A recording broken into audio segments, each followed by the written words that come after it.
Waalaikumsalam. Alhamdulillah, alhamdulillah wahda, wassalatu wassalamu ala man la nabiyya ba'da. Faqad qala Allah Ta'ala, inna Allaha wa malaikatahu yusalluna 'alan nabi. Ya ayyuhalladzina amanu sallu 'alaihi wa sallimu taslima. Shadaqallahul 'azim. قال سبحانك لا علم لنا إلا ما علمتنا إنك أنت العليم الحكيم. الحمد لله.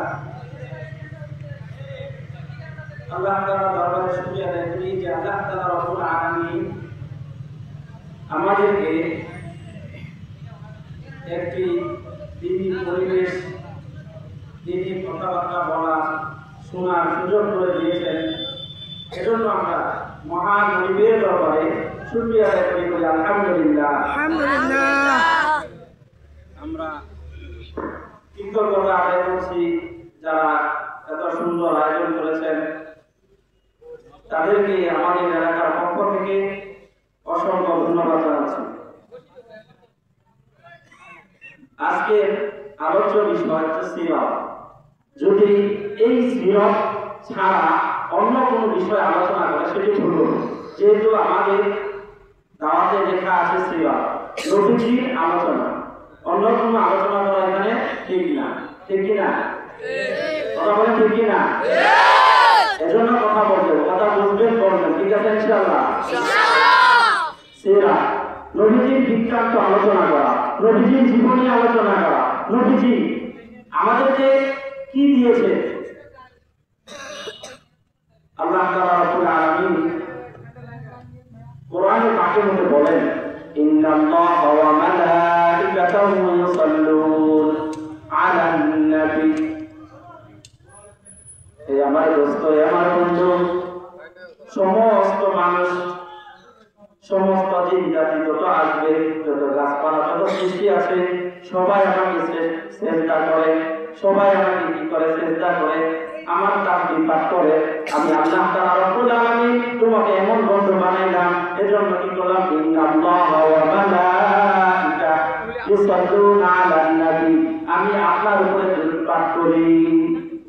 সুবহানাল্লাহ। কে দরুদ পাঠ করে? কে? আল্লাহ। কে? আল্লাহ। ইন্নাল্লাহা ওয়া মালাইকাতাহু ইউসাল্লুনা আলান নবী। আল্লাহ তাআলা দরুদ পাঠ করেন, ফেরেশতারা দরুদ পাঠ করেন। কার উপরে? কার উপরে বলেন? নবীর উপরে। কার উপরে? কথা বুঝেন না? কথা বলেন। কার উপরে? নবীর উপরে। কার উপরে? নবীর উপরে। নবীর উপরে দরুদ পড়ে কে? ফেরেশতা। কে? ফেরেশতা। এজন্য আল্লাহ তাআলা রব্বুল আলামিনের এমন বন্ধু যে আসার সাথে সাথে সমস্ত অন্ধকার চলে গেছে। কারেন্ট আসছে, অন্ধকার চলে গেছে, আলো চলে আসছে। কারণ চলে গেলে অন্ধকার হয়ে যায়। যখন রাত হয় অন্ধকার হয়, দিন আসে আলোকিত হয়।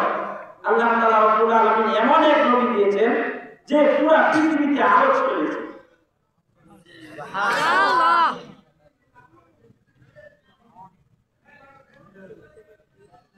আমার নবী, আপনার নবী, বিশ্ব নবী যখন মা আমিনার কোলে চলে আসলো, প্রথম যেদিন কোলে আসলো, সাথে সাথে আম্মা জানের সমস্ত শরীরের ব্যথা দূর হয়ে গেল। সুবহানাল্লাহ। শুধু তাই নয়, আম্মা জান যখন কুয়া থেকে পানি উঠাইতেন, অনেক কষ্ট করে পানি উঠাইতেন, কিন্তু পানি অনেক গভীরে ছিল।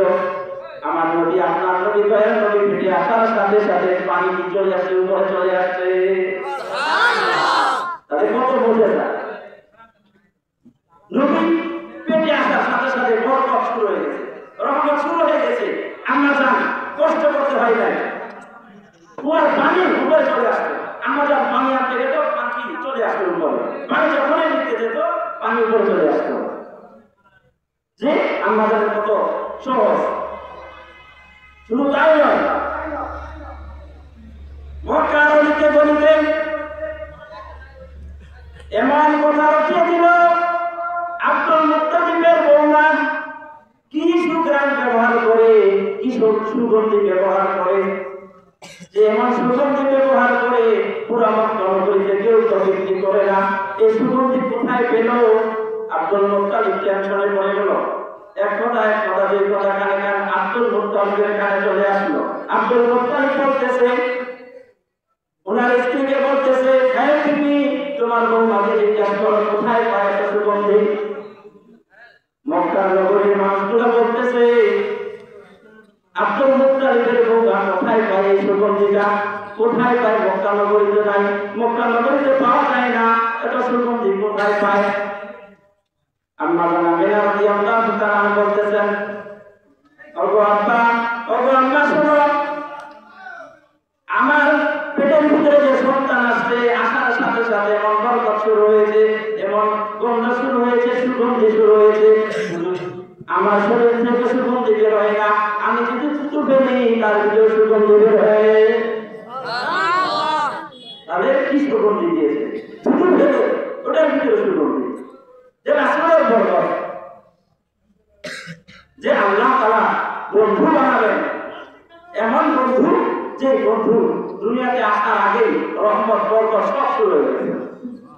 এজন্য যখনই আপনার নবী আমার নবী মায়ার নবী যখন দুনিয়াতে আসেন, আসার সাথে সাথে সেজদায় পড়ে যায়। শুধু সেজদায় পড়ে যায় তাই না, একবার কি মুসলমানি করে আসে, নাভি যে কাটা ওটাও কাটে আসে, সেজদায় পড়ে পড়ে কি জানে বলে, একটু পরে একবারে সোজা হয়ে বসে যায়। সুবহানাল্লাহ, তাই না? আস্তে করে কাঁদে শুয়ে থাকে, কোনো কান্নাকাটি করে না। আসার সাথে সাথে আসমানের চাপটা একবারে নিচে চলে আসে। আমরা যত টেনশনে পড়ে যায়, শুধু তাই না, আমরা শুধু টেনশন করে কি হলো কি হলো, আমার সাথে কি হইতেছে।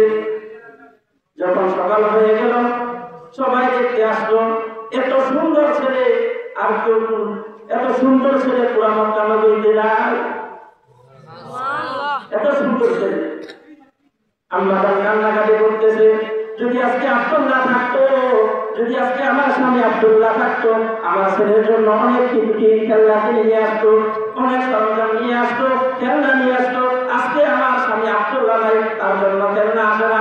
এজন্য আল্লাহ তাআলা রাব্বুল আলামিন কি বললেন, হে আমিনা তুমি চিন্তা করিও না, আমিনা গো তুমি চিন্তা করিও না, আমি আমার বন্ধুর জন্য এমন খেলনার ব্যবস্থা করে দিয়েছি যে খেলনা পৃথিবীর মানুষ কখনো দেখে নাই। যখন রাত হয়ে গেল, সবাই শুয়ে আছে, আকাশের চাঁদটা একবারে নিচে চলে আসলো। আসার সাথে সাথে চাঁদটা এদিকে যায়, আপনার নবী আমার নবী এদিকে হাত নাড়ায়, এদিকে যায় এদিকে হাত নাড়ায়, ওদিকে যায় এদিকে মাথা নাড়ায়, আর মুস্কি মুস্কি হাসে, আর মুস্কি মুস্কি হাসে। আল্লাহ তাআলা রাব্বুল আলামিন আমিনাকে বলে দিলেন, হে আমিনা রে, তুমি দেখো আমার বন্ধুর জন্য খেলনার জন্য কোনো খেলনা লাগবে না, আমি আল্লাহ তাআলা রাব্বুল আলামিন আসমান থেকে চাঁদ দিয়ে দিলাম। দেখছেন, আল্লাহ তাআলা খেলনার জন্য চাঁদ দিয়ে দিলেন বন্ধু। আবার যখন একটু হাঁটার সময় হয়ে গেল, ঘোরার সময় হয়ে গেল, বাবার আঙ্গুল ধরে হাঁটবে, আমেনা মা আমেনা চিন্তায় করে গেল, কান্না করতেছে। এলাকাবাসী বলতেছে, আমেনা তুমি কান্না করো কেন? বলতেছে, যদি আজকে আব্দুল্লাহ থাকতো, মুহাম্মাদের বাপ যদি আব্দুল্লাহ থাকতো, তাকে হাতে ধরে ঘুরাইতো, এজন্য আমি কান্না করতেছি। আল্লাহ তাআলা রাব্বুল আলামিন বলে দিলেন, হে আমিনা রে, তুমি কান্না করিও না, তুমি চিন্তা করিও না, এমন ঘোরা ঘুরবে পৃথিবীর কোনো মানুষ নয়, পৃথিবীর অনেক নবী এসেছে, যে নবীরা করতে পারে নাই, আমি মুহাম্মদকে এমন ঘোরা ঘোরাবো। এজন্য আল্লাহ তাআলা রাব্বুল আলামিন কি বলেন, সুবহানাল্লাযী আসরা বিআবদিহি লাইলান মিনাল মাসজিদিল হারাম ইলাল মাসজিদিল আকসাল্লাযী বারাকনা হাওলাহু। আল্লাহ তাআলা রাব্বুল আলামিন এমন ঘোরাইল যে আমার নবী আপনার নবীকে শুধু পৃথিবীতে নয়, পুরা সাত আসমান, সাত জমিন সব ঘোরাই দিলেন। আওয়াজ করো লাহ, এবং কি জাহান্নাম, জান্নাত, সিদরাতুল মুনতাহা, যেখানে আল্লাহ তাআলা থাকেন, আল্লাহ তাআলা বিদায় করে একবারে আবার মায়ের করে ফিরে আসবেন। সুবহানাল্লাহ, আল্লাহ তাআলা এমন ঘুরাই দেন। এজন্য আল্লাহ তাআলা রাব্বুল আলামিন আমাদেরকে এমন এক নবী দিয়েছেন, ওই নবীর আদর্শবান হওয়ার তৌফিক দান করুন। সকলে বলে আমিন। নবীর আদর্শ কেমন? আমাদের নবীর আদর্শ হলো আমাদের জামা লাগবে, আমাদের টুপি লাগবে, এটা না, সব কিছু লাগবে। নবীর সুন্নাত দাঁড়িয়ে লাগবে, লাগবে না? লাগবে কি লাগবে না? অনেক মানুষ আছে ইসলামকে ভালোবাসে, ইসলাম মতো করতে চায়, কিন্তু নবীর সুন্নাত মানে না। ওই ইসলাম কখন আসবে? আসবে? কখন আসবে না? যদি নবীর সুন্নাত তার কাছে না থাকে, নবীর আদর্শ যদি না থাকে, ওই ইসলাম সহজে কায়েম করতে পারবে না। ঠিক কিনা বলেন? ইনশাআল্লাহ আমরা সকলেই নবীর আদর্শ, নবীর সুন্নাতকে আমাদের অন্তরে আনয়ন করার চেষ্টা করব। আল্লাহ তাআলা আমাদের সবাইকে এই নবীর সুন্নাত আনয়ন করার তৌফিক দান করুন। সকলে বলে আমিন। কথা এলোমেলো, সময় সংকীর্ণ, এজন্য আমি কি এখানে শেষ করতে সুবহানাল্লাহ ওয়া বিহামদিহি আশহাদু আল্লা ইলাহা ইল্লা আনতা আস্তাগফিরুকা ওয়া আতুবু ইলাইক। আসসালামু আলাইকুম ওয়া রাহমাতুল্লাহ।